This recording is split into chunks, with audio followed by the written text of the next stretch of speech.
Halo teman-teman semua, selamat malam. Ah, jadi tutorial malam ini kita bakal ngebahas TTKI. Nah, sebelum kita ngebahas TTKI, mari kita berdoa menurut kepercayaan masing-masing. Semoga tutorial malam ini bisa bermanfaat buat kita besok UAS. Oke, berdoa dimulai.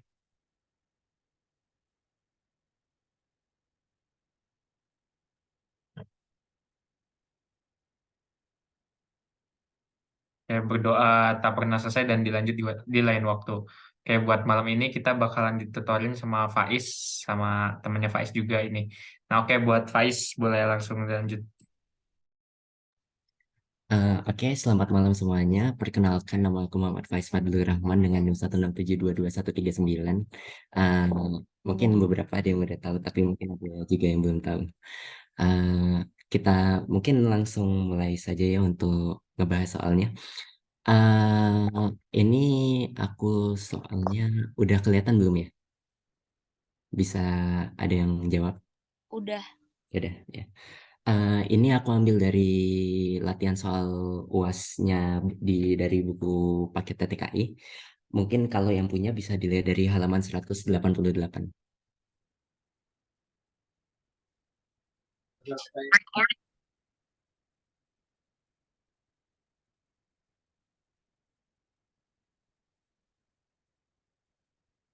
Mungkin langsung kita mulai saja ya. Pertama-tama mungkin mohon maaf apabila eh, mungkin akunya nanti ada beberapa soal yang memang agak kurang jelas ngejelasinnya. Mungkin karena memang keterbatasan ilmu juga. Misalnya pengen eh, ingin mengingatkan atau apa, langsung mic aja ya. Kita langsung mulai dari nomor satu. Maaf,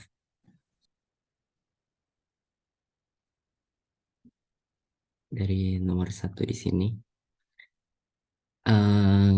Ini kan ketentuan bahasa ilmu. Artinya kita eh, lihat apakah suatu kalimat itu efektif atau tidak, rancu atau tidak, dan yang seperti itu. Bisa diulang. Dari sini, mungkin yang tampak paling jelas dulu, itu dua itu pasti benar. Kenapa? Di sini terdapat subjek, yaitu Samsung. Produsen asal Korea itu hanyalah kalimat pelengkapnya doang. Lalu tak berhenti di sini menjadi predikatnya. Berinovasi juga jadi predikat, jadi tak berhenti berinovasi itu jadi satu predikat utuh. Eh, di ranah telepon pintar untuk generasi milenial itu menjadi apa namanya kalimat add jadi keterangan seperti itu. Bisa audio juga ya. Nah, lalu mm, untuk empat ini di sini sejujurnya saya sedikit aku juga di sini agak bingung juga. Eh, di sini tuh dapat kita segera itu terdengar agak aneh ya, mungkin kalau secara subjektivitas. Maksudnya kita dengarnya dapat kita segera lakukan. Biasanya tuh kita akan lebih sering nulisnya eh, dapat segera kita lakukan. Jadi mungkin itunya agak dibalik aja. Sejujurnya beberapa nomor pertama itu aku tidak yakin dengan jawabanku sendiri. Jadi mungkin kalian bisa simpulkan sendiri apa yang bisa dijawab gitu mungkin ya. Lalu, maaf, bentar. Di sini kita lihat persaingan di industri, persaingan di sini jadi subjek di industri telepon pintar ini jadi pelengkap, maka semakin ketat di sini tuh akan menjadi yang namanya predikat. Dengan berlomba menyediakan berbagai fitur di sini tuh akan berperan sebagai apa pelengkap pelengkap karena jika dia ditaruh di depan itu tidak bisa seperti itu. Itu yang membedakan dengan kata keterangan di industri telepon sini. Karena misalnya di industri telepon, kamu bisa sebenarnya kamu bisa taruh di depan, kamu bisa sempilin itu di tengah, bisa kamu taruh ke belakang juga. Jadi ini bisa kita anggap benar, ini bisa kita anggap benar juga. Maka kalau ketika satu benar, maka tiga akan benar seperti itu. Nah untuk yang empat ini,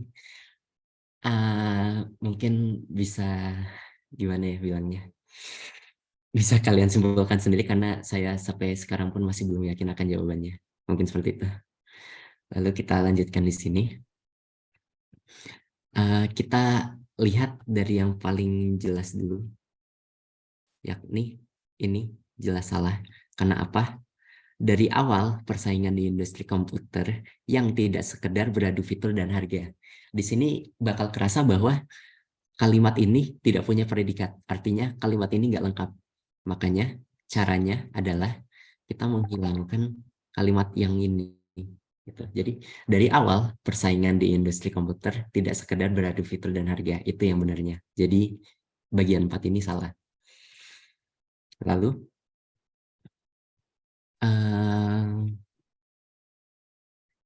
kita lihat lagi nomor 2 di sini itu agak anehnya tuh di sini. Tetapi perangkat yang canggih dan berukuran yang kecil dan tipis. Yangnya di sini itu sebenarnya nggak diperlukan. Jadi langsung aja bilang dan berukuran kecil dan tipis. Atau mungkin biar lebih enak dan apa ya? Dan tetapi perangkat yang canggih dan ukuran yang kecil dan tipis. Mungkin seperti itu. Kalau berukuran nggak perlu pakai yang lagi. Seperti itu. Jadi di sini bisa kita dapat bahwa 1 dan 3 itu benar. Maka jawabannya di sini jawabanku B. Seperti itu. Lalu misalnya ada yang pengen menanggapi langsung on mic aja ya. Takutnya itu terlalu ada salah kata atau bagaimana. Ini misalnya nggak ada, aku lanjut ke nomor 3. Mau ini dong dua Ya. yang dua itu bukan sama tetapi juga masuk nggak sih? Maksudnya masuk kenapa alasan itu salah? Ya karena iya benar juga. Karena di sini bukan itu, kalau di sini ada bukan dan di sini ada konjungsi lagi, itu nanti jadi namanya konjungsi korelatif. Temennya bukan itu. Bentar, ke sini aja. Bentar. Temennya Astaga. Bentar ya. Temennya bukan itu sama dengan melainkan. Misalnya mau pakai tetapi, sebentar mana ya ini? Melainkan. Misalnya mau pakai tetapi, maka yang di depannya itu tidak.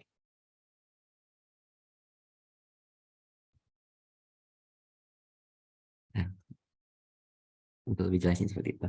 Bisa juga pakai entah-entah ataupun jangankan pun seperti itu. Ini konjungsi korelatif, mungkin nanti bisa dicari sendiri. Kita lanjut ke nomor 3. Nah, nomor 3 ini sejujurnya membingungkan juga buat saya. Yang bisa saya utarakan dengan jelas itu, sebentar, ini jadi mana kursornya ini. Ininya benar, karena beberapa negara maju seperti Jerman dan Prancis ini sebenarnya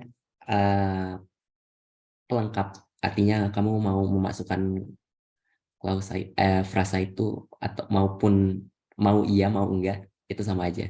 Telah menetapkan di sini jadi predikat, strategi nasional itu semuanya jadi objek. Untuk memasuki revolusi industri, kalau di Inggris itu namanya object of preposition. Kalau di Indonesia apa ya? Mungkin bisa dibilang keterangan juga. Seperti itu. Bisa keterangan, bisa pelengkap. Aku kurang tahu sejujurnya yang mana. Nah, habis itu kita lihat lagi di sini.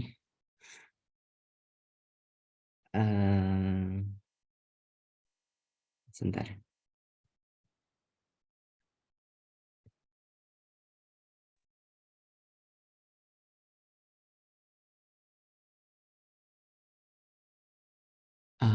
Sebentar.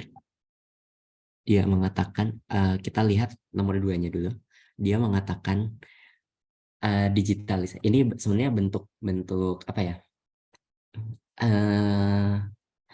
Bentuk kutipan tidak langsung. Tapi di sini nggak ada bahwanya. Sebenarnya nggak masalah kalau nggak ada penekanan konjungsi yang menjelaskan lebih lanjut seperti bahwa itu. Jadi sebenarnya di sini tetap benar. Karena di sini ada dia mengatakan bahwa sebenarnya di sini ada bahwa tapi tersembunyi, bisa disembunyikan. Digitalisasi itu jadi subjek lagi. Digitalisasi industri jadi subjek mengakibatkan jadi predikat. Manufacturing itu menjadi objek, lebih luasnya jadi kalimat lengkap. Nah, yang agak membingungkan di sini memang bagian 1 dan 3-nya.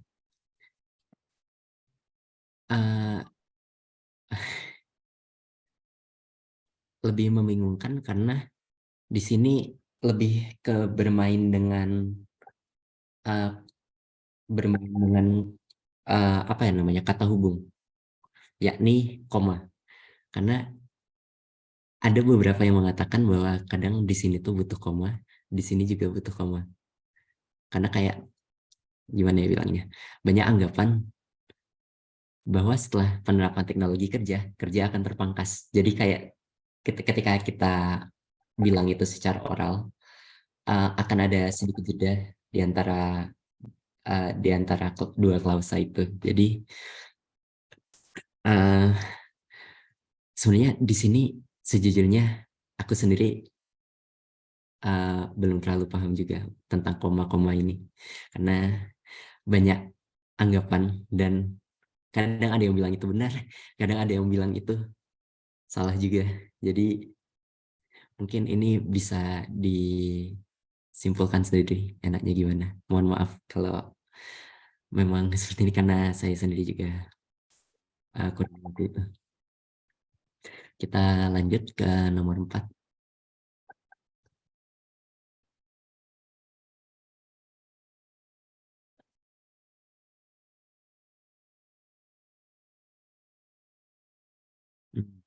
Oke, tadi dapat info dari seseorang bahwa sebenarnya nomor 3, mau kamu pakai koma ataupun tidak koma, itu sebenarnya tetap bisa dianggap benar karena apa ya, SPOK-nya itu tetap terjaga dengan baik seperti itu. Jadi mungkin ini dibenarkan saja, nggak apa-apa. Jadinya stop. Lalu kita lanjut ke nomor 4. Nomor 4 itu dalam suatu penelitian menunjukkan, di sini masalahnya ini itu kan bikin suatu penelitian ini tidak menjadi subjek, yang artinya padahal di sini ada predikat. Nah, artinya kalimat ini jadi nggak lengkap karena subjeknya ada, predikatnya ada, tapi subjeknya jadi nggak ada.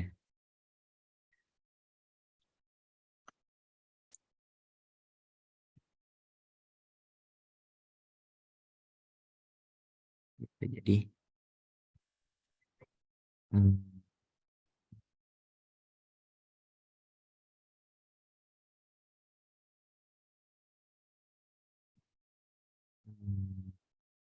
jadi bagaimana cara agar kalimat ini jadi efektif adalah dengan cara menghilangkan kata dalamnya ini. Karena ketika dalamnya itu dihilangkan, kita akan dapat suatu penelitian menunjukkan ternyata media baru di Indonesia tak terbukti membantu dalam proses demokratisasi. Jadi ini hitungannya salah. Maka ketika nomor bagian 1-nya salah, maka bagian 3-nya juga akan salah. Lalu di sini kita lihat nomor 2, ada kata, ada frasa, dan lain sebagainya. Dan lain sebagainya ini adalah ungkapan yang salah. Karena dan lain sebagainya ini, itu setahu aku, itu tuh adalah gabungan kata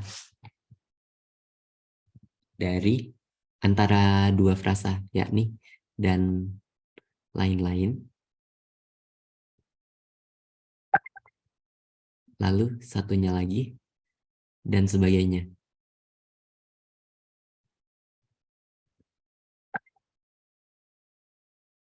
Dan jadi ininya salah seperti itu. Maka yang benar di sini hanya poin 4, yang mana itu adalah D, seperti itu. Lalu kita lihat di sini.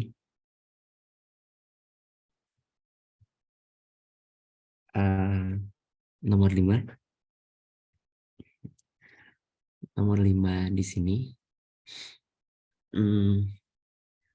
Yang oke, ini yang bisa terlihat jelas itu bagian 4-nya salah.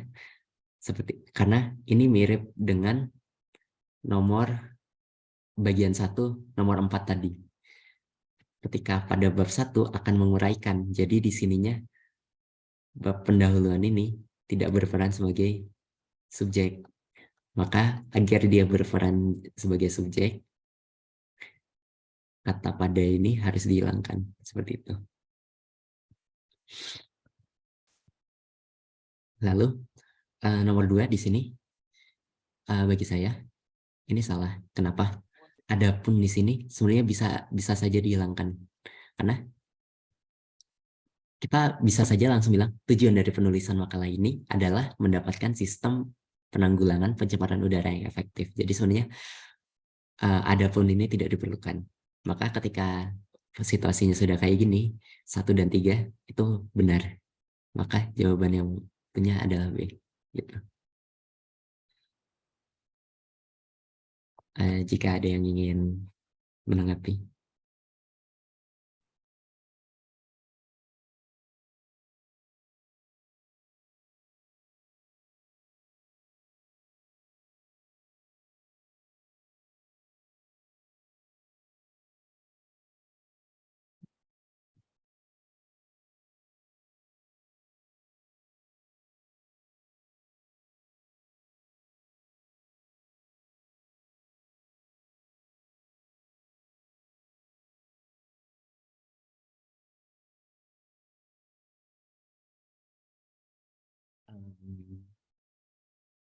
Kita lanjutkan. Kalau ada yang pengen menanggapi, tolong di itu aja ya, ngomong aja ya.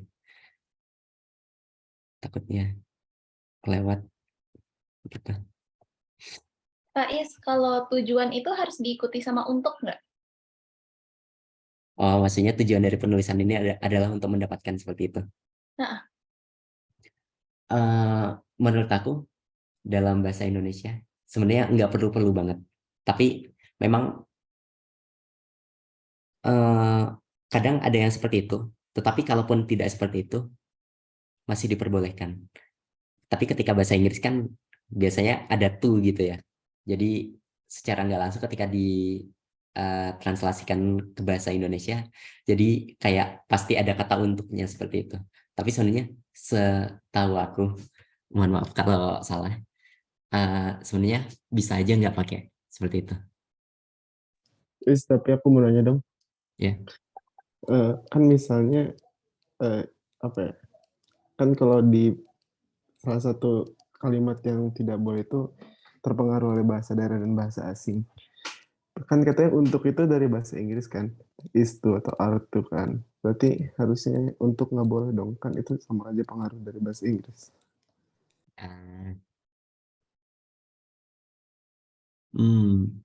Tujuannya untuk, ya, paham maksudnya. Tujuannya adalah itu kan jadi, ya. Berarti ketika ya bener juga ya. Aku keseringan translasi kayaknya. Bener juga. Berarti mohon maaf, kita itu aja, kita perbaiki aja.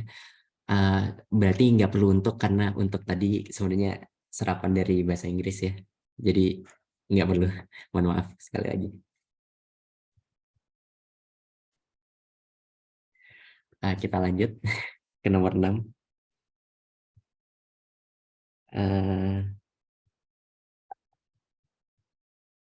Nomor 6. Kita lihat di sini. Yang bisa kita langsung salahkan itu adalah ini.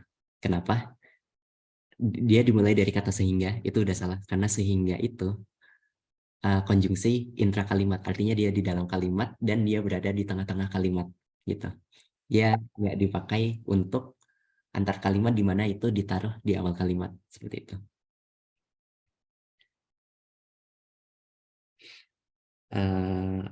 Lalu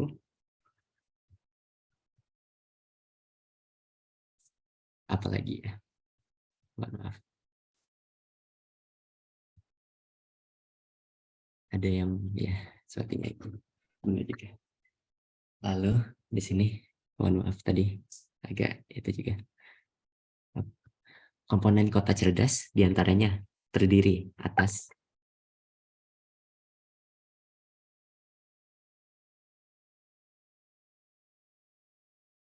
yang jelas yang bisa saya katakan di sini. Nomor 3 itu pasti benar. Kenapa? Berbagai permasalahan itu jadi subjek di kota itu bisa jadi keterangan. Memerlukan di sini menjadi sebuah predikat, di mana sebuah solusi yang cerdas adalah objeknya. Yang cerdas dan inovatif itu masuk ke dalam objek, gitu. Artinya ketika 3-nya benar, maka 1-nya benar.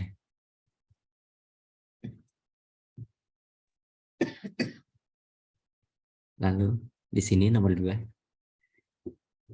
Bagian 2, belum ditemukan solusi yang efektif untuk mengatasi, belum ditemukan. Ini tuh mirip bentuk inverse, setahu aku. Mohon maaf kalau salah. Belum ditemukan di sini jadi predikatnya, solusi yang efektif jadi gimana bilangnya? Kalau nggak salah, belum ditemukan di sini itu adalah bentuk inverse. Jadi belum ditemukan di sini jadi predikat, dan solusi yang efektif di sini jadi subjeknya.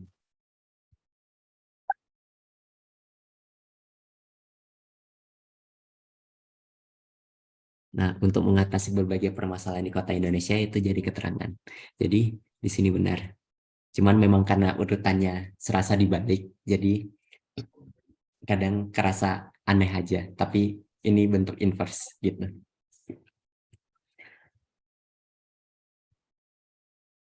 Lalu lanjut ke nomor 7.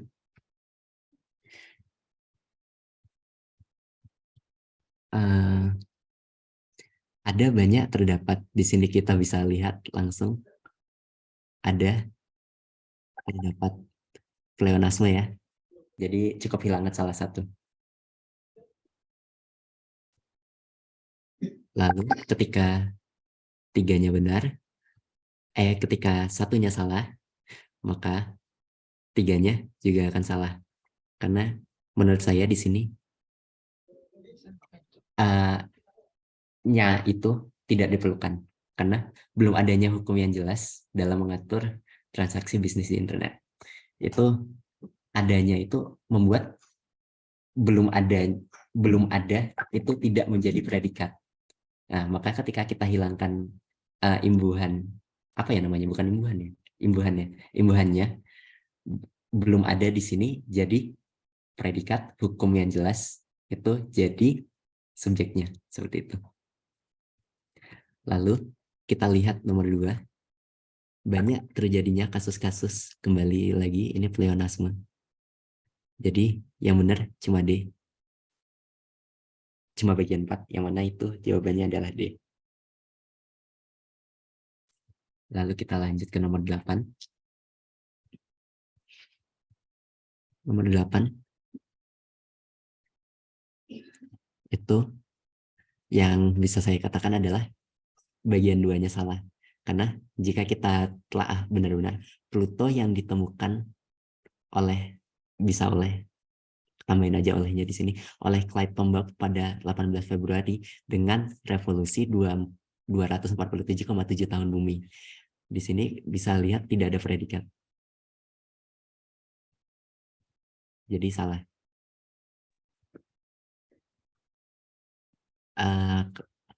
Kalau mau biar ada predikatnya, berarti yangnya ini bisa dihilangkan. Gitu. Atau mungkin kamu bisa tambahkan suatu fun fact baru di setelah kalimat ini. Gitu. Lalu ketika duanya salah, maka 2 dan 4 itu tidak bisa dilakukan kan, kayak gitu. Nah, kenapa 4 ini bisa salah? Sejujurnya, ini aku juga agak sanksi, tapi penggunaan kata ganti kita di sini itu membuat apa ya? Ini jadi tidak ilmiah gitu. Jadi mungkin kalau ada alasan lain yang lebih kuat bisa dikasih tahu. Tapi ini menurut aku. Itu yang penulisan angka bukan sih Is, kan kayak 8 harusnya pakai angka 8. Soalnya masih satu kata. Tapi biasanya setahu aku ketika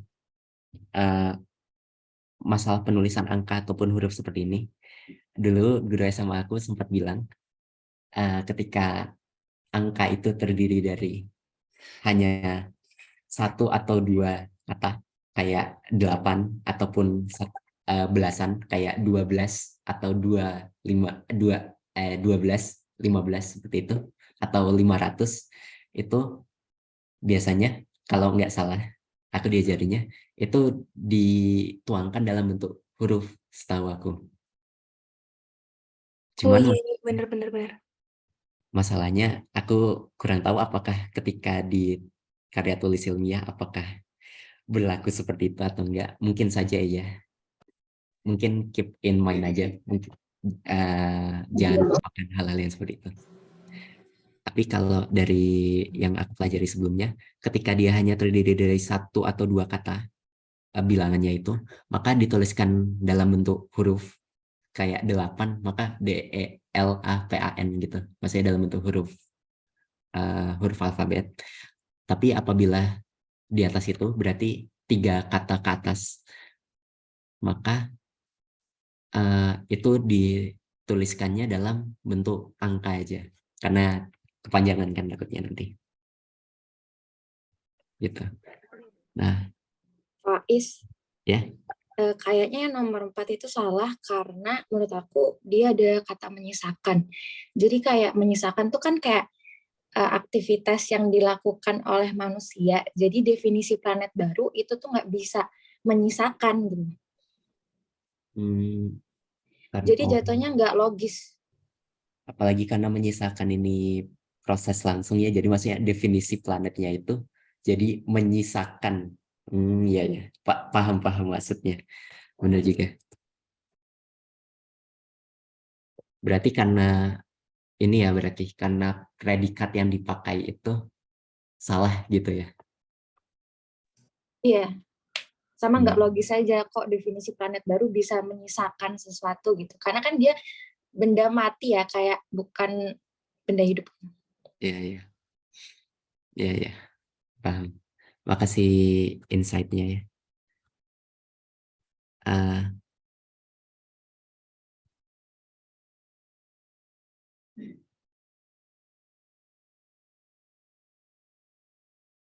Oke. Nah, maka ketika kondisinya sudah kayak gini, langsung saja 1 dan 3-nya pasti benar. Kalaupun nggak benar, berarti anulir. Itu aja sih sebenarnya.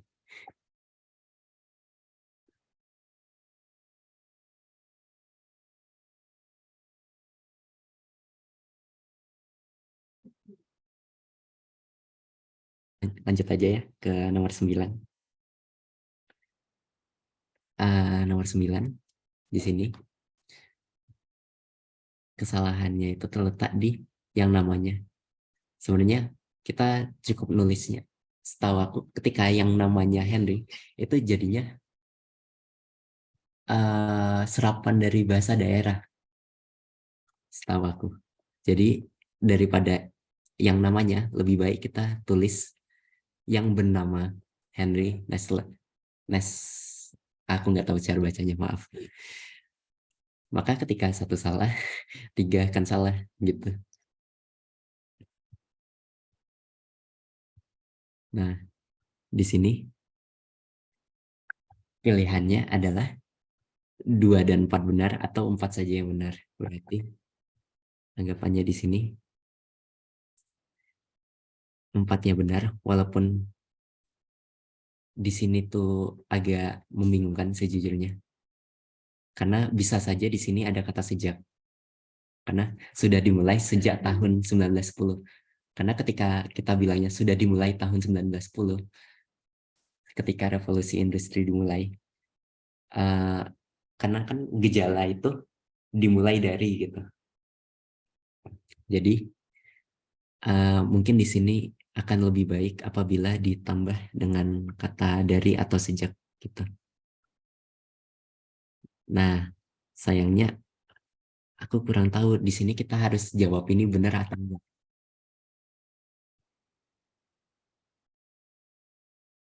Gitu. Nah, di sini aku merasa di sini kita malah kan biasanya dari tadi kita bilang nya itu tidak diperlukan, tetapi untuk ini menurutku aku malah mikirnya jadi kepakarannya, karena nya di sini merujuk ke kata setelah koma di sini gitu. Jadi aku ngerasa bahwa ini juga salah gitu. Jadi di sininya D. Kita lanjut aja ke nomor 10.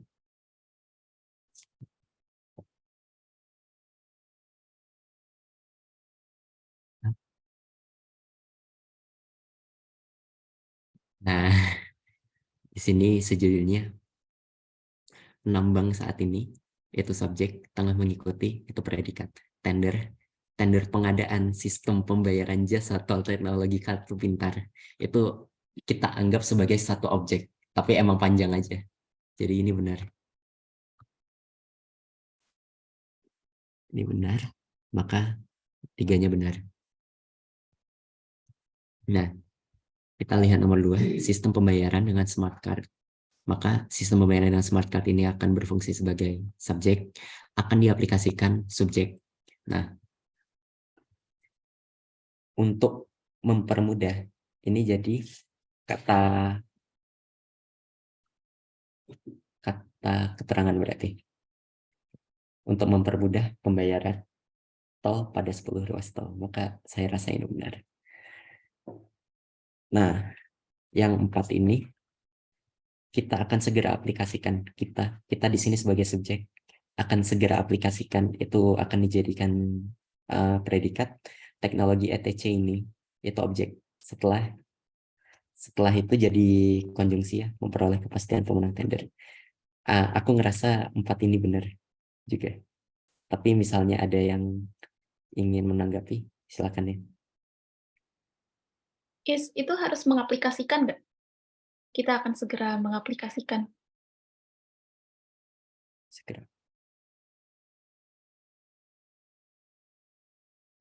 Oh iya benar. Ya. Bentar. Kita akan segera mengaplikasikan teknologi ETC ini. Oh iya iya. Kalau smart card-nya kenapa nggak dimiringin?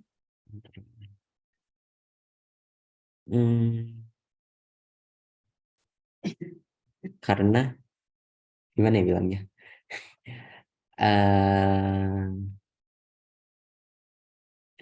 Kalau aku tuh mikirnya kenapa? Lebih ke karena ketika UAS ini kita mulai materinya itu dari tata kalimat. Artinya kita tidak lagi tidak lagi fokus kepada ejaan, yang mana smart card dimiringin itu kan salah satu bentuk ejaan ya. Jadi kita di sini menganggap bahwa semua ejaannya itu udah benar. Seperti itu.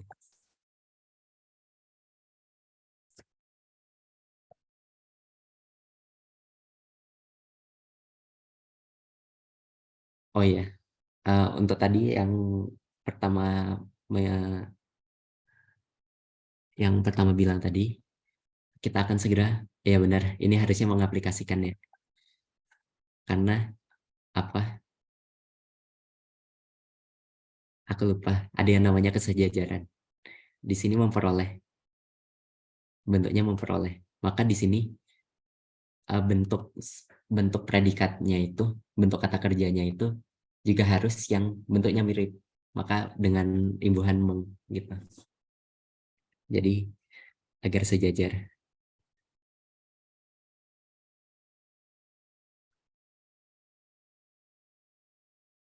Ini ini ya. Maka ininya salah kali ya. Jadinya A.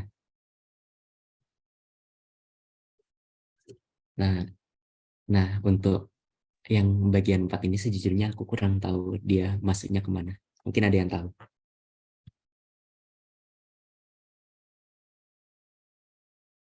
Jadi kita lanjut yang ke sini.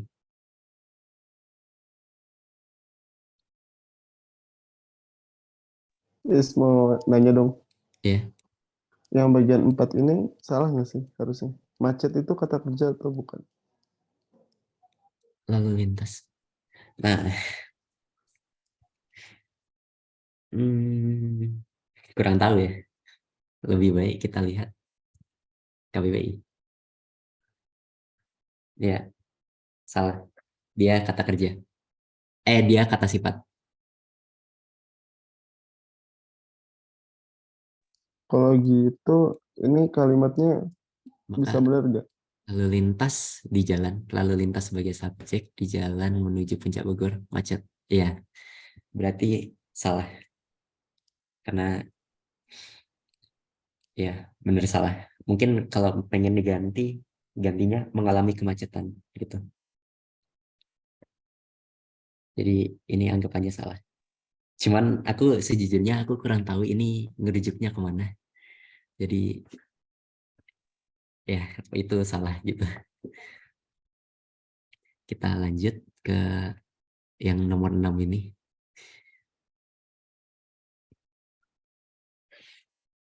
Sektor pariwisata yang merupakan tulang punggung harus senantiasa ditingkatkan.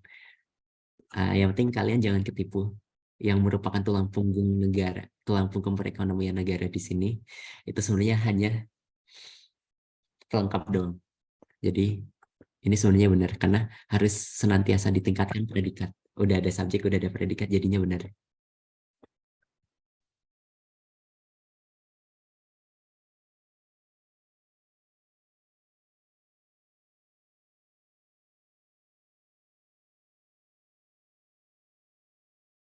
Lalu ketika satunya benar, maka tiganya itu benar.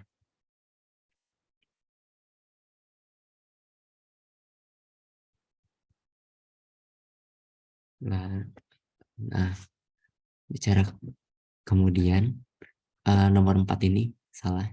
Kenapa? Telah masuk ke dalam pleonasme ya.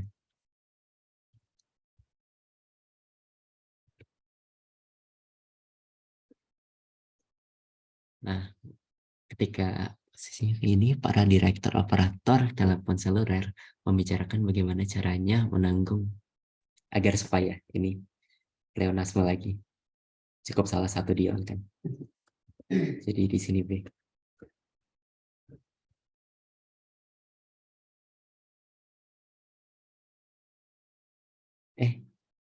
Bentar. Tadi yang bertanya nomor 4 benar juga. Kalau di bahasa Indonesia, adjektif itu sebenarnya bisa jadi kata kerja, jadi bisa jadi predikat. Kenapa? Anggap contoh, rumah itu besar. Rumah itu kan jelas jadi subjek, berarti predikatnya itu besar. gitu. Nah, jadi jadi bingung. Eh, jadi berarti kita benerin aja berarti di sini.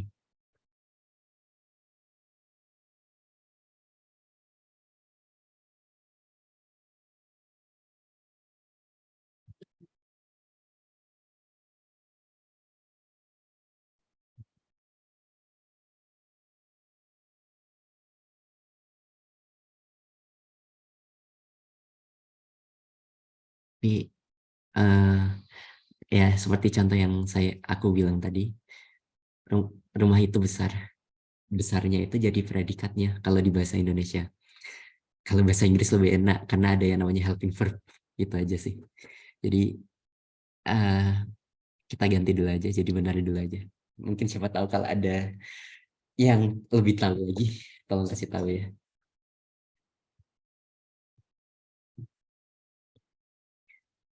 Eh,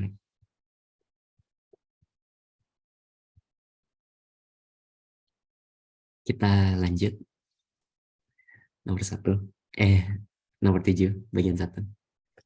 Sorry, Faiz. Ya. Aku mau nanya dong yang tadi nomor 6 yang 1 itu penggunaan yang itu emang nggak apa-apa atau gimana? Nggak apa-apa. Karena dalam kalimat ini sebenarnya predikat intinya itu ada di frasa yang ini. Ini predikatnya sebenarnya. Jadi sebenarnya kamu yang merupakan tulang punggung perekonomian negara itu mau kamu buang aja, maksudnya dihilangkan aja juga nggak bakal masalah karena itu tidak akan merubah arti dari inti kalimatnya. Karena inti kalimatnya kan sektor pariwisata harus selalu senantiasa ditingkatkan. Jadi yang merupakan tulang punggung di sini hanyalah kalimat pelengkap yang bisa dimasukkan, bisa enggak gitu. Sorry, nanya lagi kalau misalnya yang ini kalau misalnya mainnya di efektif tidaknya apa? Efektif tidaknya kalimat itu dia dibuang ya berarti ya? Tapi ketika kalau efektif di sini kalimat efektif ini sudah bisa dibilang efektif. Kenapa? Karena nggak ada pleonasme sama sekali di sini. Yang aku bilang tadi, inti kalimat itu tidak selalu berarti efektif. Tidak selalu berarti efektif karena inti kalimat itu hanya menjelaskan apa yang dimaksud dari kalimatnya itu aja gitu.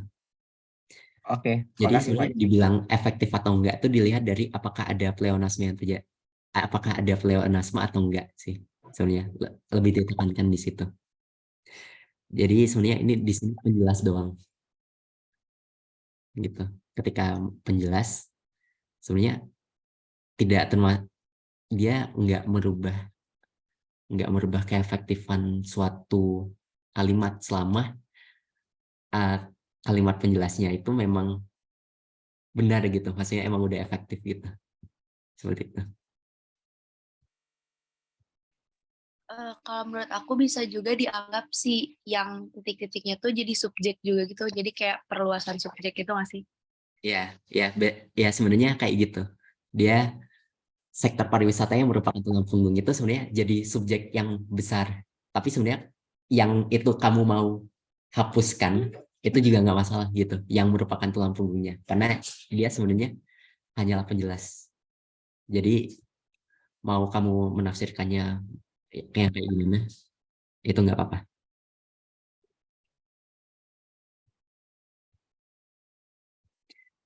Kita lanjut.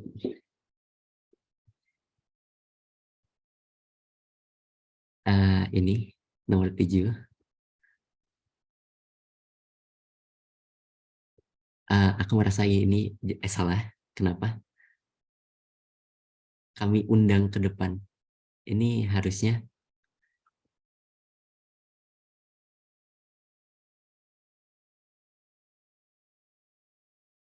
gimana ya bilangnya? Aku sejujurnya juga bingung menjelaskannya. Lebih ke Bapak Ibu yang kami hormati ini jadi objek. Ya jadi objek. Kami di sini jadi subjek. undangnya itu jadi predikat. Yang mana? Gimana ya? Maaf, bingung. Menjelaskannya gimana?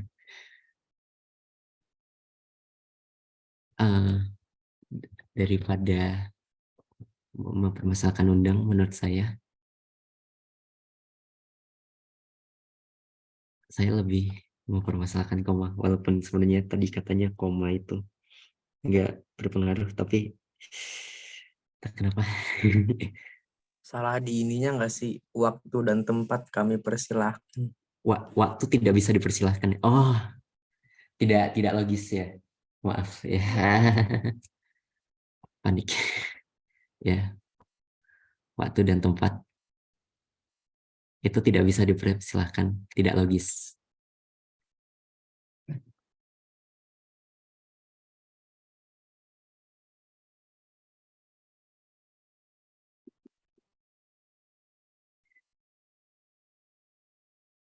Lalu di sini ketika nomor 2-nya udah salah, kemungkinan yang bisa ada 4-nya jelas salah, 1 dan 3-nya benar. Enggak juga sih, maaf, salah. Aduh. Mari kita berlomba mengejar ketertinggalan di sektor pertanian di daerah ini yang kurang mendapatkan perhatian di masa lampau.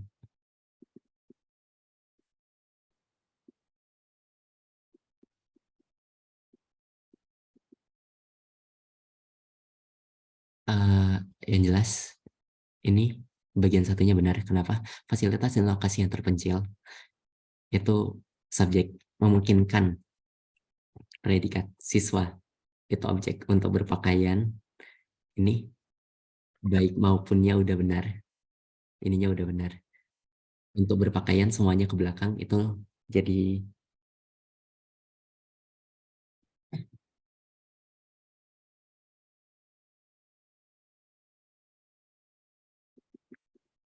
benar ya.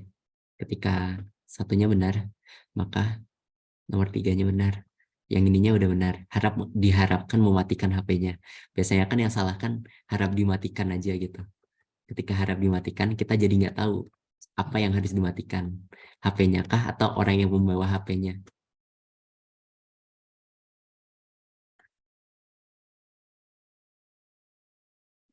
Nah, ketika yang nomor 4 ini,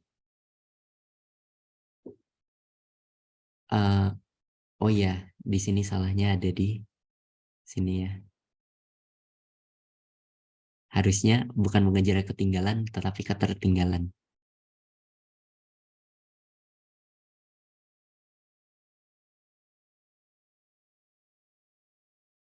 Jadi ini salah. Maka B.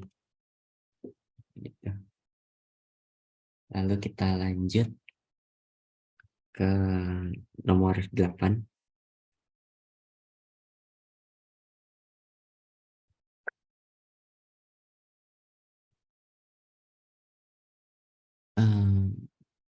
Ini yang jelas salah, itu nomor 2. Kenapa?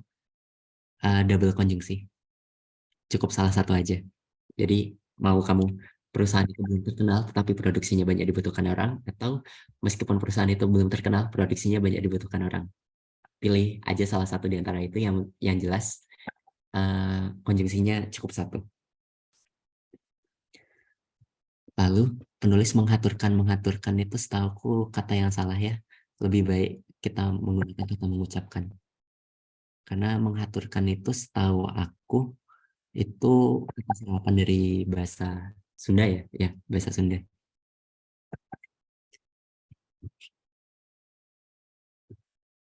Nah, ketika 3 ini salah, maka 1 ini juga salah. Menurut aku nomor 1 ini salahnya ada di kata ini. Yang mana seharusnya ini berhenti berproduksi.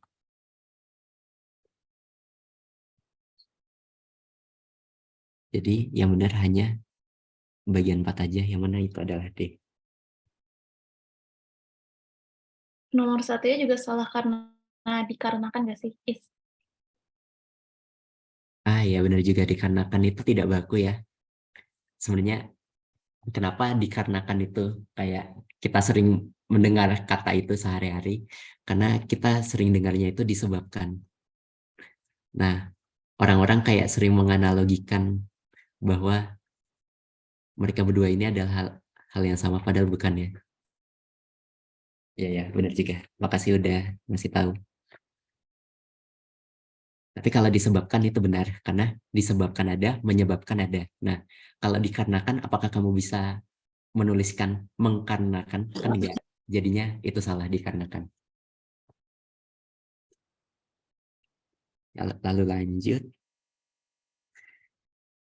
ke nomor 9. Ini sejujurnya abaikan underline-nya, soalnya aku juga bingung itu fungsi underline di situ apa. Jadi kita lanjut di sini. Menurut aku ini udah bentuknya pleonasme, jadi salah.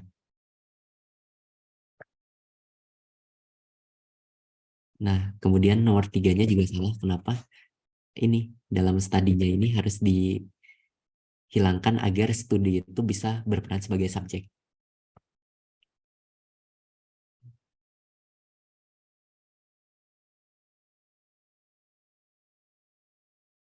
Nah, berarti tersisa, bentar, tadi oh ya, 2 di dekat kota Taiji itu keterangan Jepang, keterangan lumba-lumba dan paus kecil itu subjek, kerap digiring predikat, digiring dari laut terbuka menggunakan kapal penangkap ikan. Aku merasa nggak ada yang salah di sini, jadi di sini benar. Kalau misalnya ada yang ingin mengoreksi, silakan saja. Penemuan yang dipublikasikan, ketika kondisinya kayak gini, maka 4 itu udah pasti benar.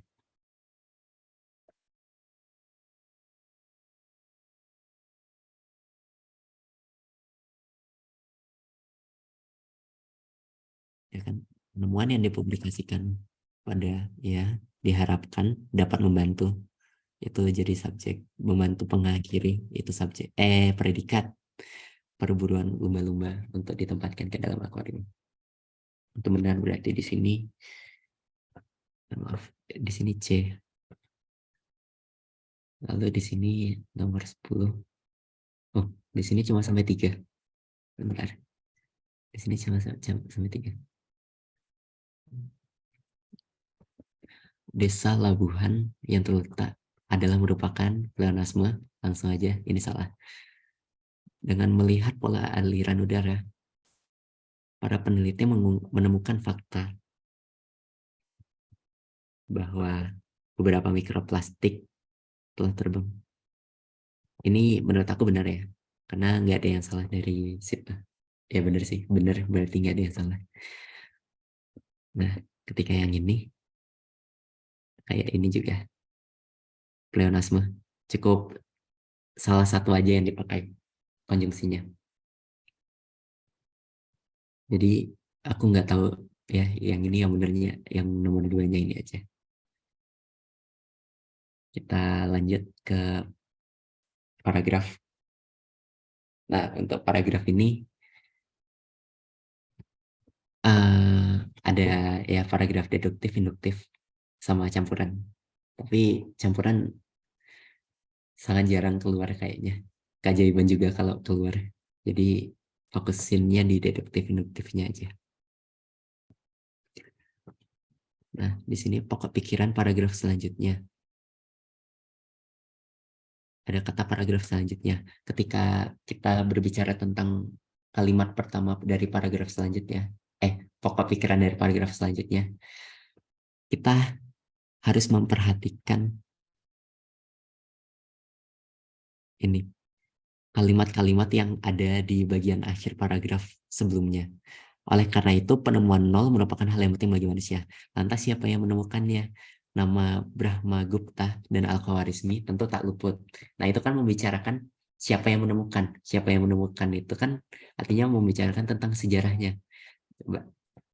Karena mau gak mau, ketika namanya ini udah disebutkan, kita harus menjelaskan lagi apa yang mereka lakukan hingga mereka menemukan angka 0 itu. Maka di paragraf selanjutnya menurut aku sejarah penemuan itu harus jadi salah satu pokok pikirannya. Yang mana ketika satu benar, maka tiganya benar. Nah, karena dari awal dari paragraf yang di atasnya ini aja penekanannya udah di penemuan nol, maka sejarah matematika sama perkembangan matematika itu sudah terlalu luas. Sedangkan paragraf ke bawah-bawahnya itu harusnya lebih spesifik. Nah, kalau yang paragraf pertama aja udah bilang tentang penemuan nol, maka paragraf ke bawah-bawahnya itu harus lebih spesifik dari penemuan nol gitu. Jadi nggak bisa luas kayak gini. Jadi menurut aku ini jawabannya B. Lalu di sini ada tata cara langsung kita ke soalnya. Paragraf di atas tergolong jenis apa? Kita lihat dari kalimat pertama udah ada kata kunci. Masyarakat primitif berbeda dengan modern. Di sini masyarakat primitif ini kalimat yang ini membicarakan primitif, masyarakat yang primitif. Sedangkan kalimat yang ini adalah bagaimana masyarakat modern memperoleh kebutuhan gitu. Jadi ini udah kelihatan gitu bahwa mereka membandingkan kedua masyarakat yang berbeda. Jadi jawabannya 4 aja. Yang mana itu adalah D gitu. Mungkin kadang takutnya ada yang kayak kebalik sama analogi. Kalau analogi itu lebih ke dia kayak ngebandingin. Biasanya kalau kita anggap tuh, aku mikirnya kayak lagu Rhoma Irama yang hidup tanpa cinta, bagai taman tak berbunga. Jadi itu ada 2 perbandingan yang berbeda, tapi bisa disamakan gitu. Jadi mirip kayak majas dengan kata bak, apa ya itu, simile ya kalau nggak salah. Kalau bisa disamakan kayak gitu, itu mirip ke analogi nantinya gitu.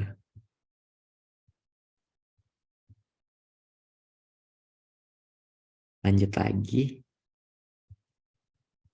ke nomor 3. Dan kalimat yang cocok untuk melanjutkan paragraf di atasnya adalah, menurut aku, di sini kita harus apa ya, menuangkan kalimat yang sebelumnya tuh belum dijelaskan gitu, belum dipaparkan gitu di teksnya. Maka yang benar itu hanya ini aja. Kenapa? Karena panel surya tak menghasilkan emisi gas. Nih, emisi gas buang. Kenapa? Awalnya udah dijelaskan di sini. Tidak menyebabkan pencemaran udara. Emisi gas buang itu kan pencemaran udara gitu. Tak menghasilkan emisi gas berarti tidak ada pencemaran udara. Nah, yang kedua ini juga sama aja. Karena tak menghasilkan karbon dioksida sehingga tidak mengakibatkan pemanasan global. Karbon dioksida itu udah pencemaran udara gitu.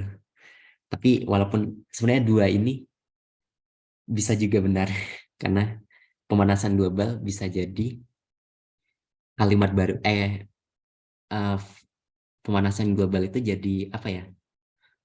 Topik baru untuk dibahas kayak gitu. Energi surya di Indonesia selalu tersedia. Ini salah kenapa? Di sini matahari di Indonesia bersinar sepanjang tahun. Artinya itu mengimplikasikan bahwa akan selalu ada energi surya tuh.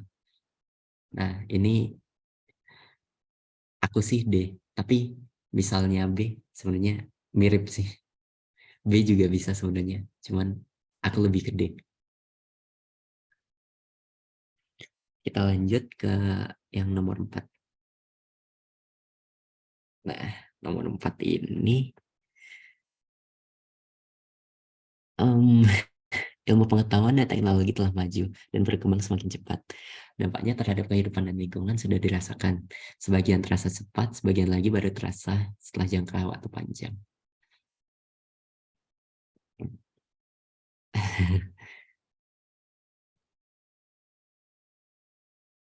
Sejujurnya, ini aku bingung.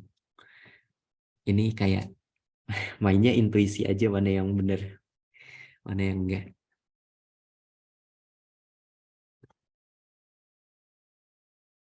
Aku sejujurnya aku belum dapat jawaban yang ini. Sebagian dampak ada yang dapat dirasakan.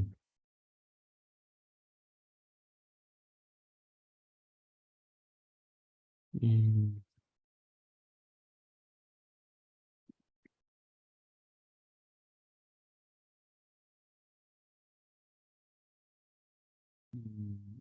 Yang cocok.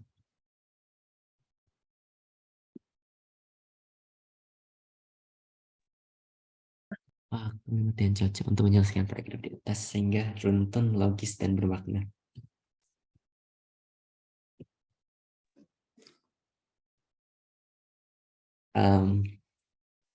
Mungkin ini dilewat dulu deh daripada nunggu lama ya, karena sejujurnya aku bingung.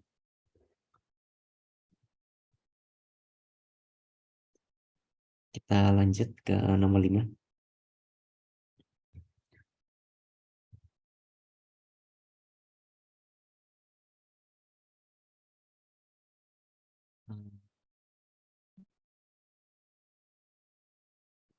Menurut aku kalimat yang cocok untuk melanjutkan paragraf di atas tuh kayak tadi lagi, kita pakai kalimat yang sebelumnya tuh belum dipaparkan sih, inti kalimatnya tuh belum dipaparkan. Nah,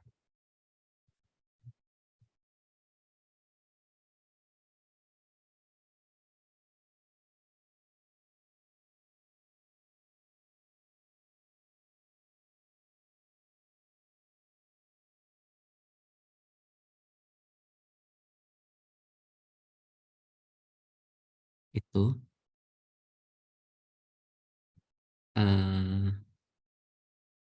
karena ini cuma diminta melanjutkan paragraf,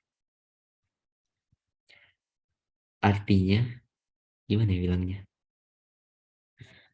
di sini energi panas bumi termasuk energi terbarukan sehingga ketersediaannya terjamin. Nah, di sini kita bisa bilang ini kenapa ketersediaannya terjamin, habis itu kita paparkan lagi di sini, tambahkan penjelasan bahwa potensinya tuh bisa sampai segini loh, gitu. 40% dari potensi dunia gitu. Artinya itu besar gitu, Pak. Nah, habis itu menurut aku yang ininya salah. Kenapa? Panas bumi dapat kita jadikan energi alternatif. Energi alternatif nih sebenarnya udah dijelaskan di paragraf 1. Di paragraf 1 di kalimat 1 gitu. Jadi menurut aku itu salah. Lalu di sini, maka ketika ketiganya benar, maka satunya benar. Nah, yang jadi masalah di sini adalah bagian duanya itu bagaimana. Panas bumi adalah sumber energi panas yang terdapat dan terbentuk di dalam kerak bumi. Ini tuh sebenarnya kayak gimana ya bilangnya. Ini adalah kalimat pembuka buat paragraf selanjutnya. Sedangkan yang aku bingung di sini adalah kalimat yang cocok untuk melanjutkan paragraf di atas ini itu sebagai masih dalam satu paragraf atau sudah di paragraf yang berbeda. Itu sebenarnya aku agak sanksinya ada di situ, karena panas bumi adalah sumber itu kan sebenarnya kayak apa ya, mirip pendefinisian, yang mana pendefinisian itu biasanya adanya di awal paragraf. Makanya ini tentatif dulu deh.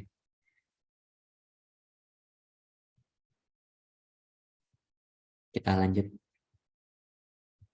ke nomor 6. Gagasan utamanya. Gagasan utama paragraf di atas itu adalah panas bumi termasuk energi yang terbarukan. Benar. Karena memang ada, tapi gagasan utama itu harusnya cuma satu ya. Aku lupa.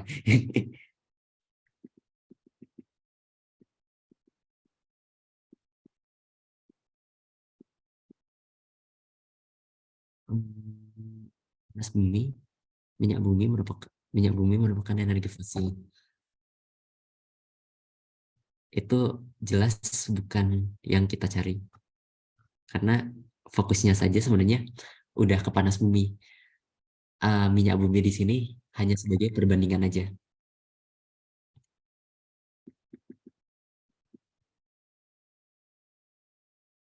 Nah, paragraf ini tuh energi panas bumi merupakan salah satu energi alternatif. Makanya menurut aku, gimana ya bilangnya? Sebentar.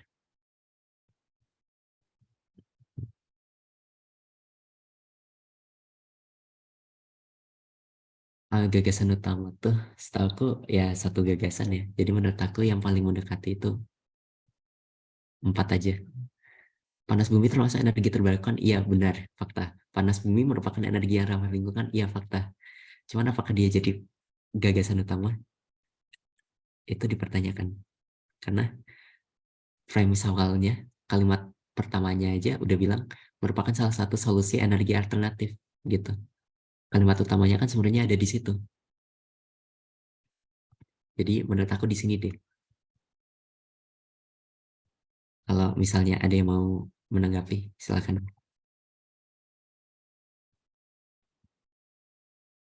Lalu ketika nomor 7.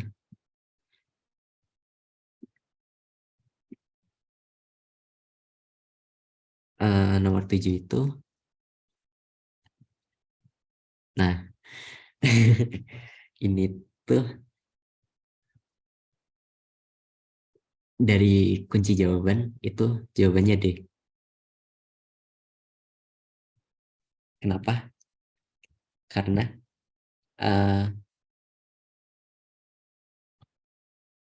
ini kalimat penutup ini tuh benar-benar udah menjelaskan semua yang ada di atasnya gitu. Jadi mungkin aku sejujurnya kalau disuruh cari kalimat pengakhiri, aku juga bingung sejujurnya. Aku masih belum dapat. Jadi mungkin untuk sekarang D dulu aja. Karena dia mencakup kesimpulan dari apa ya, kalimat-kalimat di atasnya. Astagfirullah.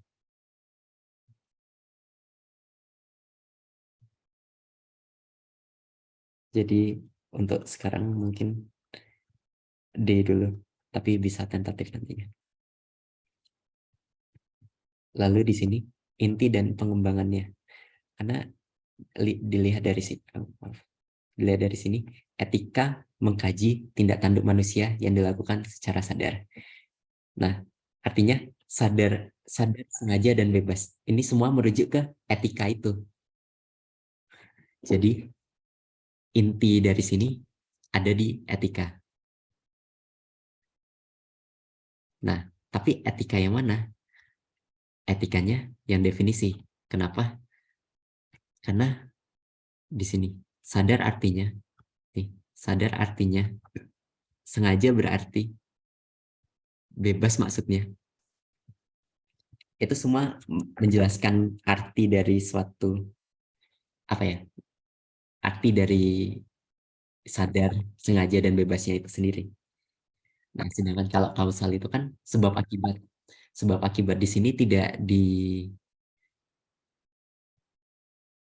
dijelaskan secara gamblang, karena misalnya dengan begini maka begini, kan kurang dijelaskan gitu di kalimat di paragraf ini gitu.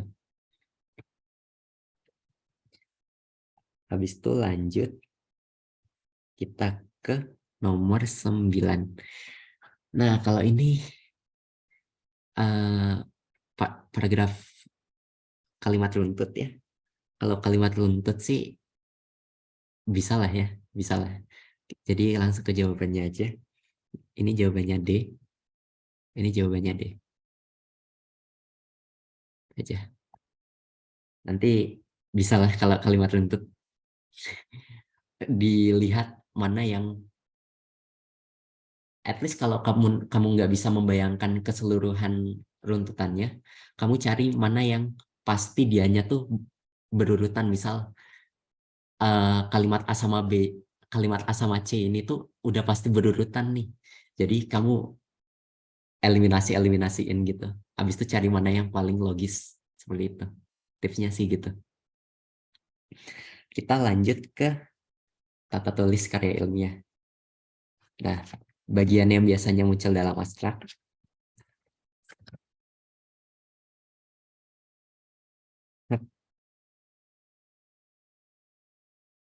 Abstrak itu komponen yang ada di dalamnya itu ada yang namanya latar belakang,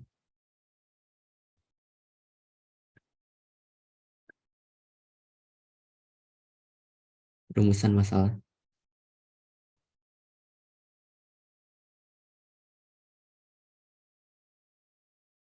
tujuan, metode yang digunakan, sama hasilnya kayak gimana. Nah, berarti yang ada di sini 1 dan 3. Sumber referensi itu adanya di daftar pustaka. Hasil wawancara itu ada di bab penelitian di bab 3 yang di bab pembahasan, ataupun bisa juga di lampiran.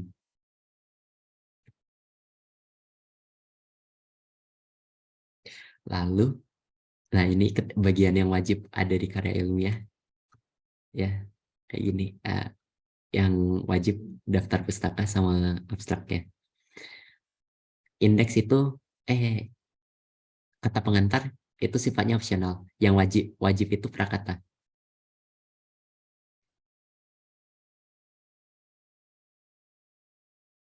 Kalau indeks sifatnya opsional juga.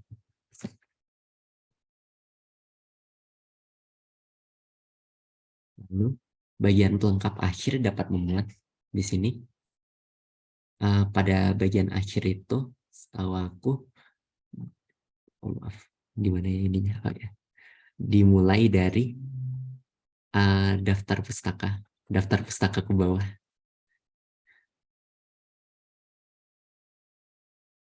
Ke bawah. Nah, maka yang ada di situ hanya ada indeks dan juga daftar wawancara. Glosarium itu nggak ada di tata tulis karya ilmiah.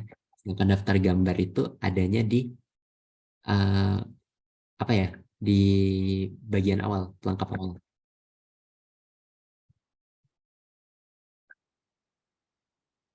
Gitu. Jadi ini jawabannya apa ya ini? Ini C, ini B, ini C, ini B, ini C. Soalnya kalau glosarium itu kan isinya dia kayak ada suatu kata, habis itu kita menjelaskan arti katanya itu sendiri. Itu nggak perlu ada di karya ilmiah. Tapi kalau di buku, terutama buku yang kayak pelajaran gitu, biasanya ada. Lalu kita langsung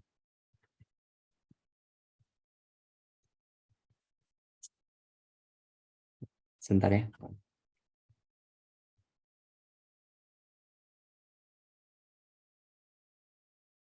Langsung yang di kurang dari 4 baris itu mirip kayak ya kayak kita kutipan langsung aja, kayak kita ngutip biasa gitu, kayak yang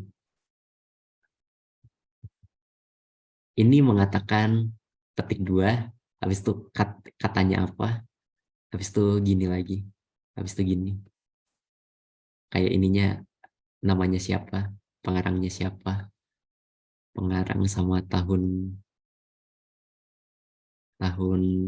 terbitnya itu. Jadi kalau selama dianya kurang dari 4 paragraf, selama kurang dari 4 baris, dia dijadiin 1 paragraf. Ketika dianya lebih dari 4 baris, maka biasanya dia dijadiin paragraf sendiri. Habis itu kutipnya kutip 2. Jadi ini jawabannya B. Kita lanjut ke 5. Nah, ini bedanya prakata sama kata pengantar. Kalau prakata itu nulis sendiri, kita yang nulis sendiri.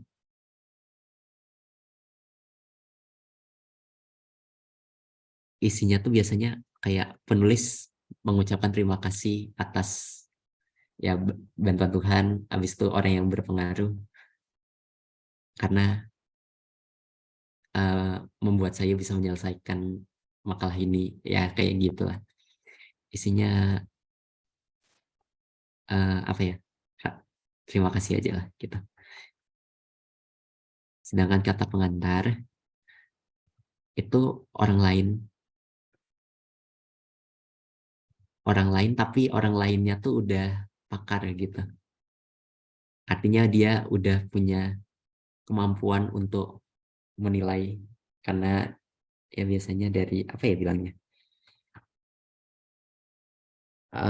dia udah punya ilmunya gitu. Jadi dia udah punya ilmu lebih, jadi dianya bisa memberikan saran atau kritik gitu.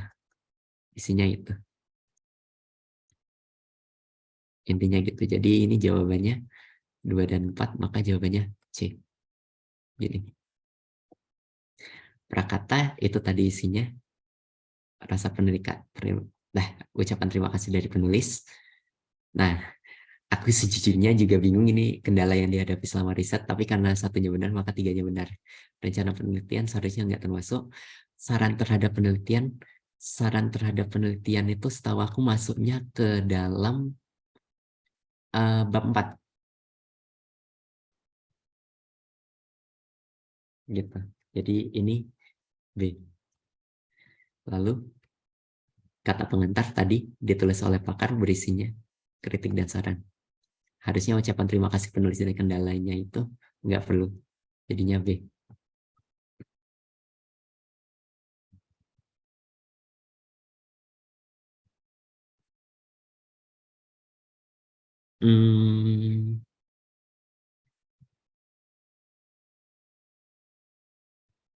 Sejujurnya aku kurang tahu ya. Jadi ini tadi ada yang bertanya untuk prakata sama kata pengantar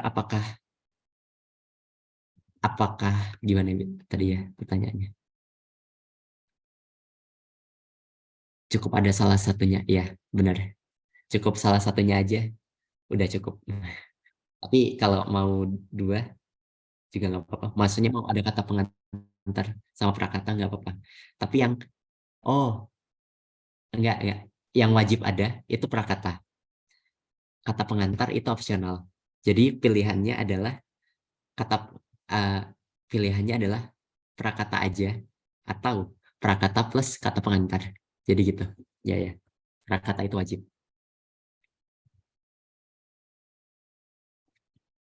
Lalu halaman Romawi. Ya, ini masalah penomoran halaman. Penomoran halaman itu dibagi jadi 2 ya. Halaman disingkat aja. Dibagi jadi 2. Yang pertama ada Romawi kecil. Yang kedua ada angka Arab yang kayak 1, 2, 3 biasa.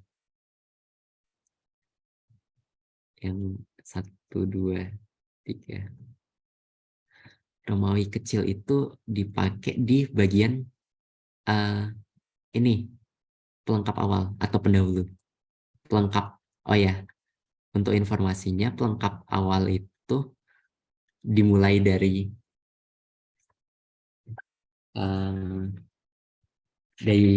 mana ya? Dari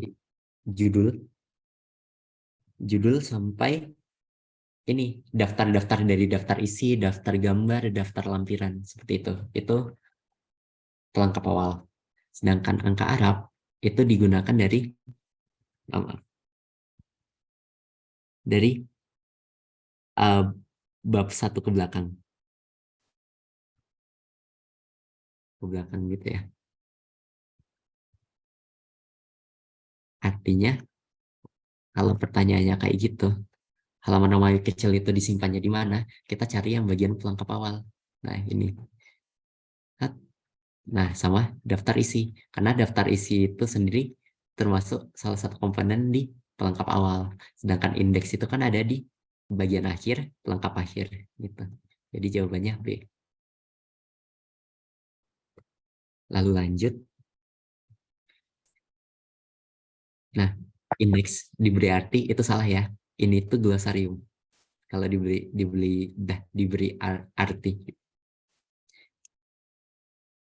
Nah, diberi nomor halaman iya, maka ditulis alfabetis juga iya. Dibuat pada bagian pendahulu salah karena dia ada di bagian pelengkap akhir. Jadi ini jawabannya B. Nah, ini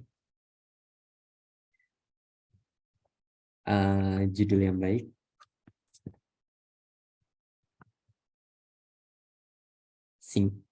Tidak berupa kalimat, itu yang benar.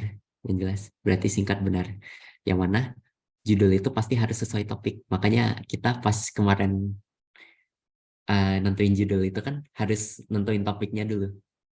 Topiknya dibilang sudah tidak problematis, judul pasti tidak di ACC. Jadi gitu. Jadi ini semuanya benar ya.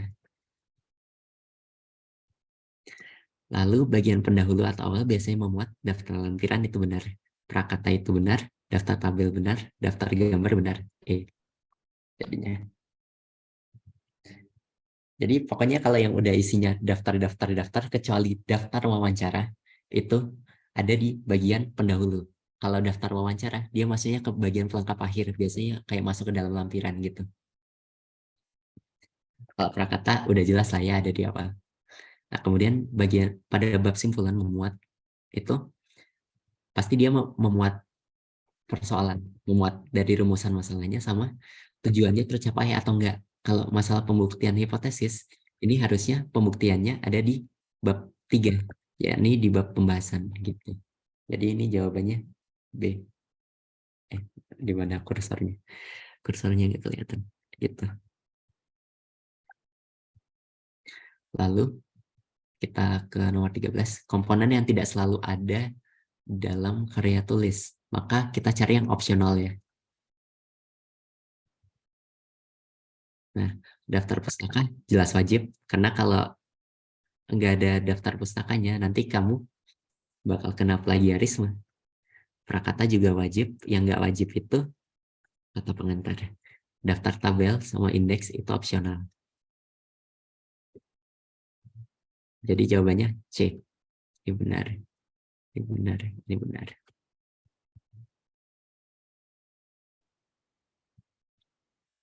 Lalu ciri. Nah, ya ini kalau ini semuanya tampak logis jawabannya, jadi semuanya jawabannya benar. Aku nggak, sejujurnya aku juga kurang tahu hafalannya dari mana ini. Tapi selama ini terlihat logis, jawab aja. Jawab aja benar. Jadi ini E. Lalu di sini pertanyaan selanjutnya nomor 15, tabel, gambar, dan ilustrasi lain dapat dimuat dalam karya tulis pada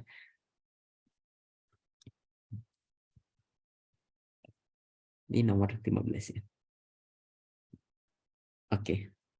Karena ini tuh tabel, gambar, sama ilustrasinya, bukan daftarnya ya. Jadi bisa di lampiran, bisa di bagian utama. Nah, kenapa di bagian sini salah? Ini tuh daftarnya.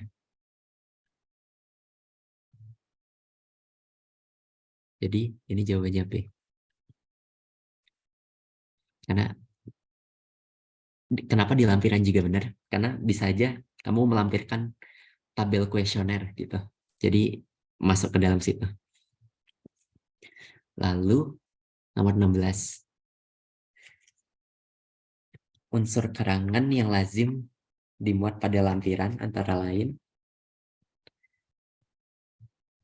itu bisa dilihat di halaman berapa ya tadi ya? Sebentar, saya cari.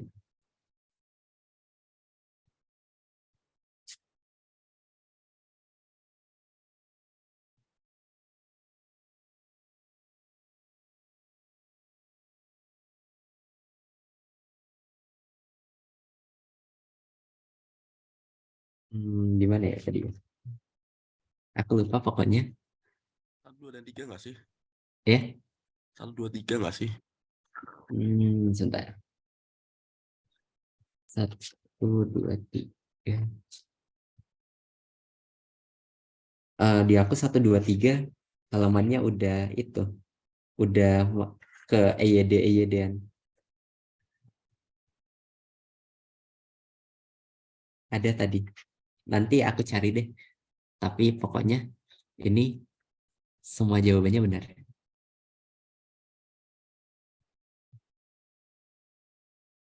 Di mana ya? Tadi ya.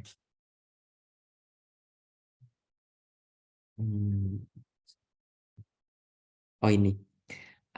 Di halaman 99 bisa dilihat isinya ada apa aja.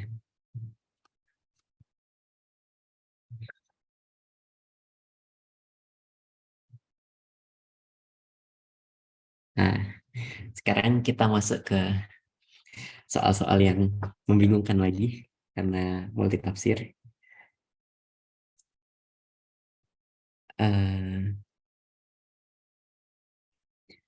Tema yang cocok untuk topik di atas. Jawabanku di sini kayak gini. Kenapa? Pengelolaan ruang kelas itu bukan. Karena ketika topiknya itu pembelajaran di dunia digital, temanya itu intinya juga harus pembelajaran di dunia digitalnya itu. Jadi intinya tuh di pembelajarannya. Sedangkan kalau yang nomor 2 itu kan pengelolaan ruang. Jelas itu bukan pembelajarannya gitu. Udah agak melenceng dari topik gitu. Sedangkan kalau ini yang 4 salahnya intinya malah di peningkatan partisipasi siswanya. Siswa partisipasi. Mungkin maksudnya partisipasi siswanya gitu. Jadi aku merasa agak salahnya di situ. Jadi di sini B.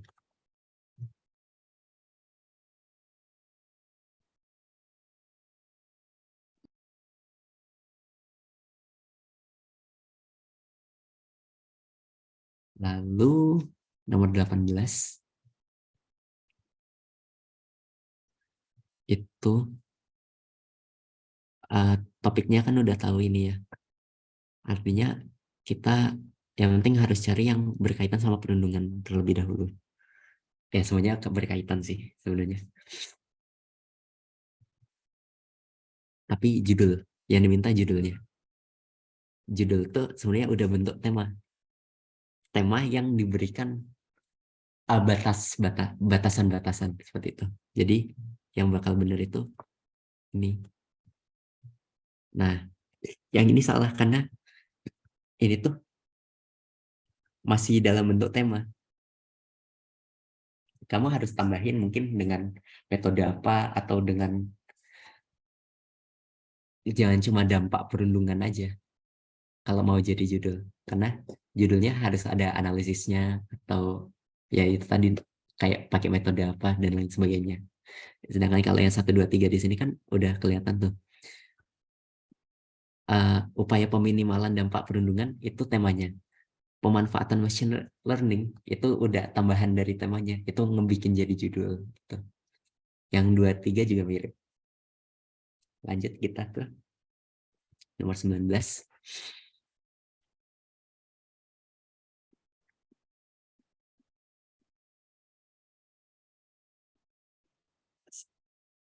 Uh, 19. Tujuan yang hendak dicapai.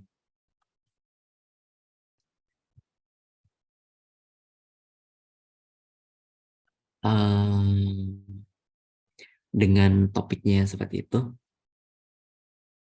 pembelajaran. Artinya kita harus ya sebenarnya balik lagi. Mohon maaf karena aku juga nggak tahu ini bagaimana cara kita bisa tahu dengan pasti karena ini full intuisi. Ini semuanya benar. Karena semuanya terasa logis. Kayak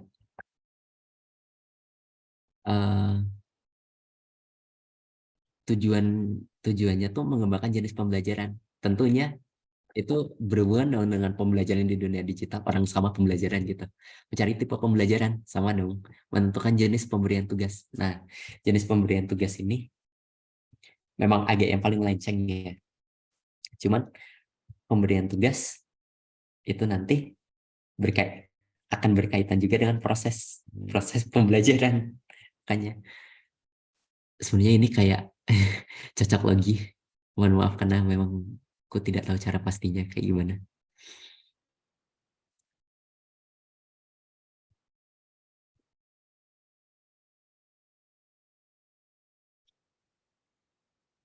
Lalu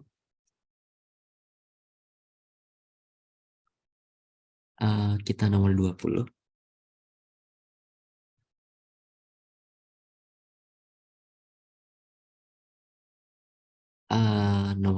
Nomor 20 ini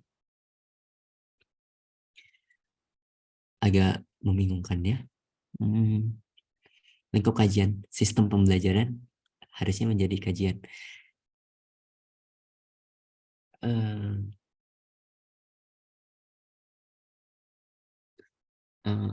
platform pendidikan digital. Tentunya itu akan berpengaruh. Nah, masalahnya ada di sini. Aku bingung. Karena apa? Tentu tipe siswa tuh harusnya tetap bakal berpengaruh kan ya terhadap pembelajaran tuh. Jadi harusnya benar sih. Harusnya 2 juga benar. Kenapa? Kayak kalau kamu bisa aja bikin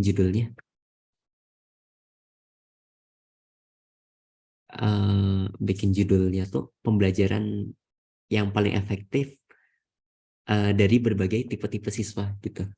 Jadi itu bisa saja masuk. Nah, metode pembelajaran harusnya juga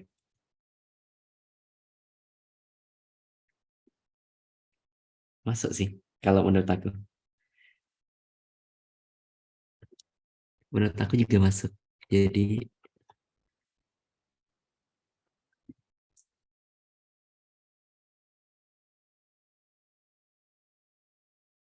karena metode pembelajaran ya kamu kembali lagi kamu kayak bisa bikin judul gitu. Efektivitas pembelajaran dengan metode yang ini gitu. Jadi entah kenapa aku ngerasa 4 juga bener.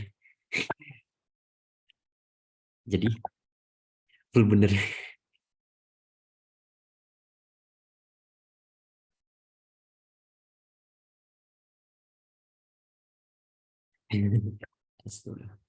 Nah, kita kan pokok pikiran masih ya topiknya. Judul pasal pada bab analisis berarti bab 3 ya. Pada bab 3.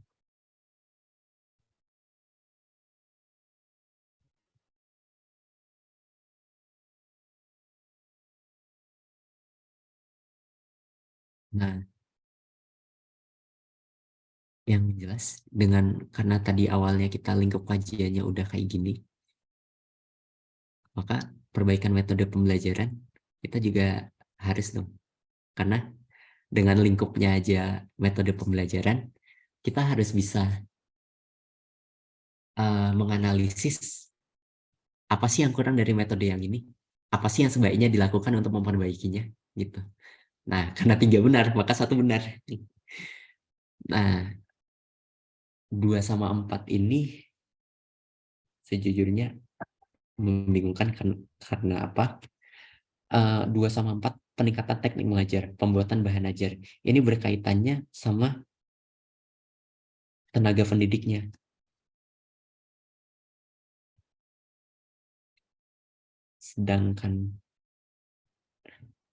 Sedangkan dari tadi kalau secara subjektivitas hanya aku berpikir bahwa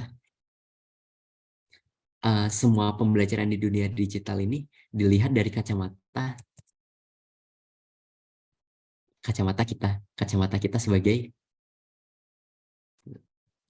nama lainnya, nama lain sifat apa ya, pelajar gitu. Jadi aku ngerasa kurang cocok aja karena peruntukannya untuk apa ya, untuk orang yang berbeda gitu. Jadinya aku ngerasa kurang tepat. Jadi ini aku merasa ini B. Lalu nomor 22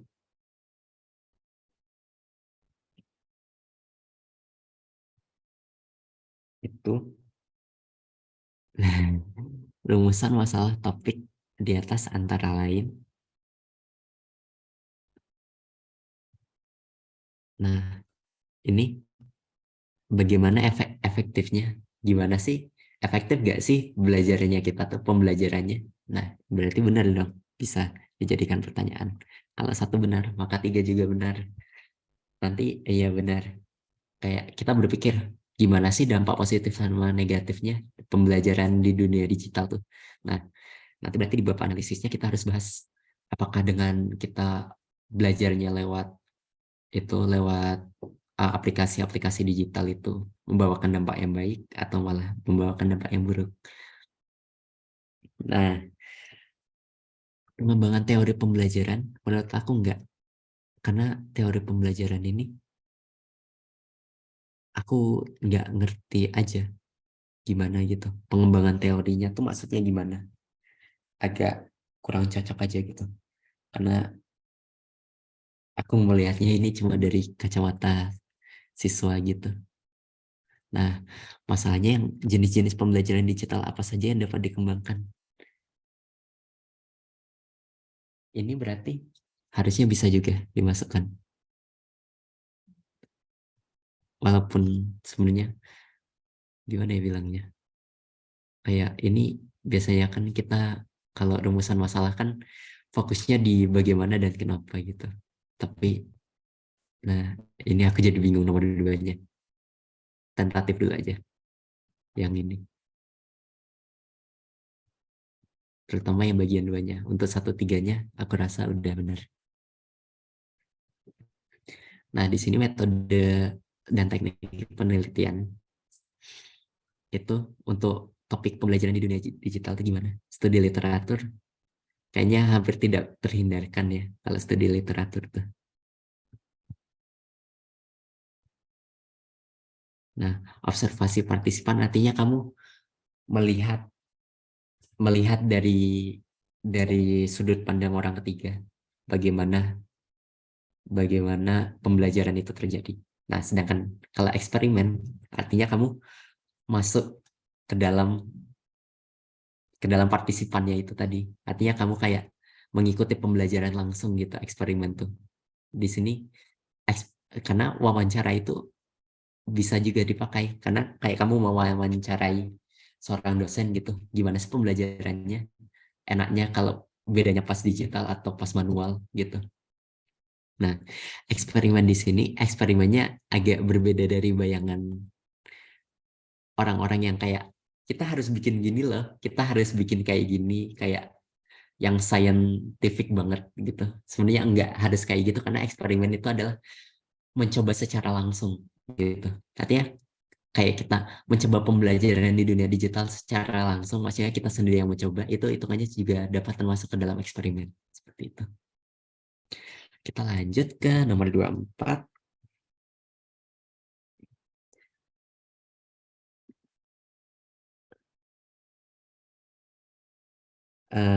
Nomor 24. Itu C. Maaf. Nomor 24. Ya. Enggak juga, bentar. Sebentar.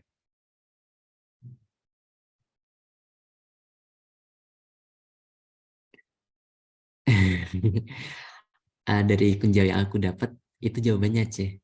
Tapi sejujurnya aku merasa 2, 3, 4. Kenapa? Satu tuh sebenarnya juga bisa sih kayak nanti kita maksudnya gimana ya bilangnya, kayak apa manfaat itu rumusan masalahnya terlalu luas gitu, tapi sebenarnya tetap bisa dijadikan rumusan masalah karena nanti bisa kita paparkan nanti di analisis, yang mana nanti kita bisa paparkan sebagai poin-poin kesimpulannya gitu. Jadi mungkin aku merasa, maaf, ininya di mana ya kursornya, ini semuanya benar. Lalu lingkup kajiannya, aku nggak merasa ini benar. Kenapa? Penegakan cyber law dan perundang-undangan di dunia maya agak tidak berkaitan langsung dengan kecerdasan buatan. Itu masalahnya. Jadi lebih baik kita cari yang memang ini aja, ini yang berkaitan secara langsung terhadap kecerdasan buatan. Karena dengan topiknya kayak gitu,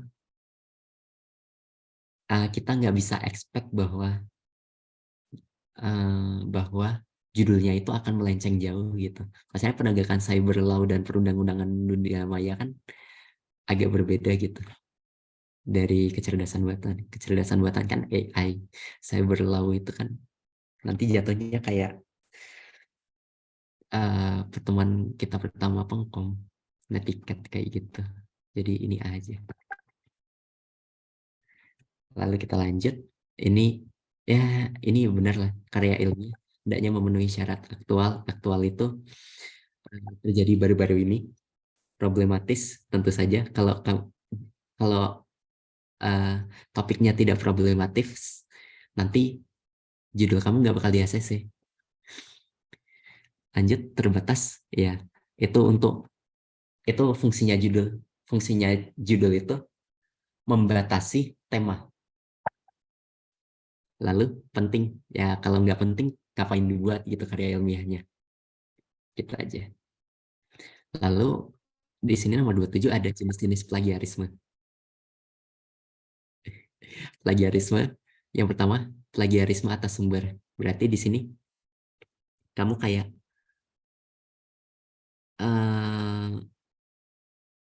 mencantumkan ini, oh ya, ini dulu aja. Ini semuanya benar ya? Mana ini kursornya? Ini semuanya benar. Nah,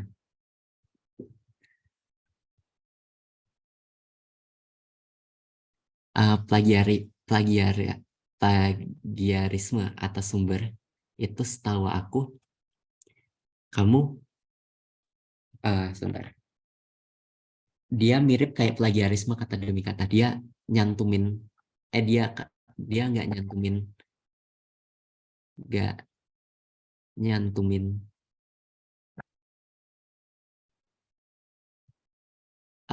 ini referensi DAFPUS gitu, referensi rujukan.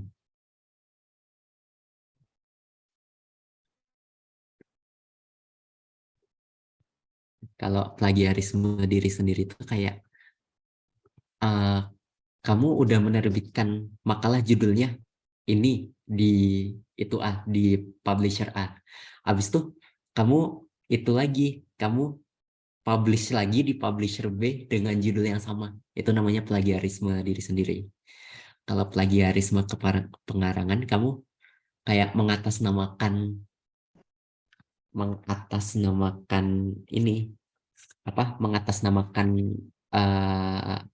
karya tulis yang kamu buat itu, kamu mengatasnamakan karya tulis yang dibuat orang lain atas nama kamu gitu. Nah, sedangkan kalau kata demi kata tuh ya kayak kamu beneran ya jiplak lah, kata demi kata gitu. Habis itu ini benar semua ya jawabannya Pokoknya kalau jenis plagiarisme itu 4 ini intinya. Lalu nomor 28 ini salah ya, C salah, nggak perlu ada petik 2 di sini. Lalu ini di sini harusnya ada koma, jadi 1 dan 3 salah. Yang ini udah benar. Berarti 2 dan 4 itu benar. Nama belakang, koma, nama depan, titik, tahun diterbitkannya buku, titik, judul bukunya itu sendiri, titik, kemudian di mana diterbitkan, di mana lokasi penerbit, titik 2, nama penerbitnya. Jadi yang benar ini C ya. Nah, ini C. Lalu ini kita dikasih data-data kayak ini, kita disuruh nentuin daftar pustaka yang mungkin. Nah, namanya tadi Gia Safira, berarti Safira, Gia. Tulis ya. Artinya yang udah jelas salah, langsung eliminasi, itu 3. Kemudian titik. Nah, ini salah. 2020 titik. Interseksionalitas dan ambiguitas harusnya sebenarnya miring. Ini semuanya harusnya miring. Ini harusnya miring semua.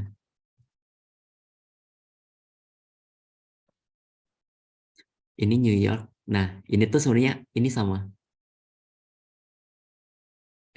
Ternyata 1/4 itu sama. Dengan anggapan bahwa ini itu miring, judulnya itu miring, maka jawabannya itu 1 dan 4. Kalau dimiringin, kalau miring. Cuman misal ternyata gimana ya? Kan kadang kan kalau ketika ujian kita kayak nggak ada itu ya, nggak ada revisi ya, nggak ada koreksi gitu. Jadi paling karena 1 dan 4, maka kamu pilih aja yang 4 gitu. Baik. Lalu lanjut. Nah, penulisan daftar pustaka itu bisa dilihat di halaman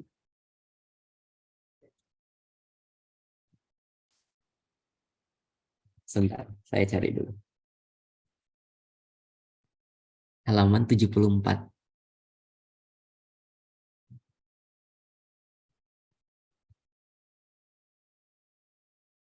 Ya, ini ya. Halaman 74. Jadi di halaman 74 itu pokoknya penulisan gaya pengutipan itu mengacu ke EBI, MLA, sama apa. Nah, tapi dari Kunjau yang didapat ternyata jawabannya E. Nah, kenapa Harvard Style ini masuk? Ternyata Harvard Style ini itu sama dengan apa? Apa ya? Apa? Ya apa? Gitu. Jadi mereka berdua ini sering ditulisnya gini, Harvard apa style gitu. Jadi mungkin itu pertimbangannya kenapa ini jawabannya jadi di kunci jawabannya itu. Jadi seperti itu.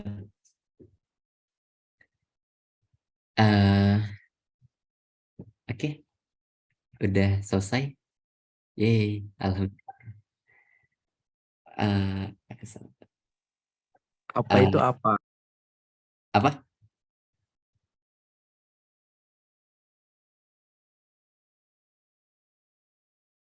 Jadi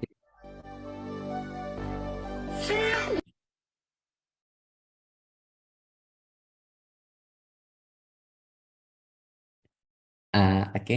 Habis ini berarti ngapain? Host bagaimana?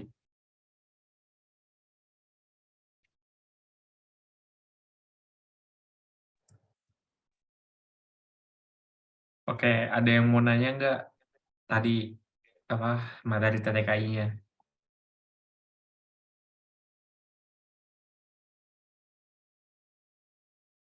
Kalau nggak ada kayaknya diudahin aja deh, Is. Gimana?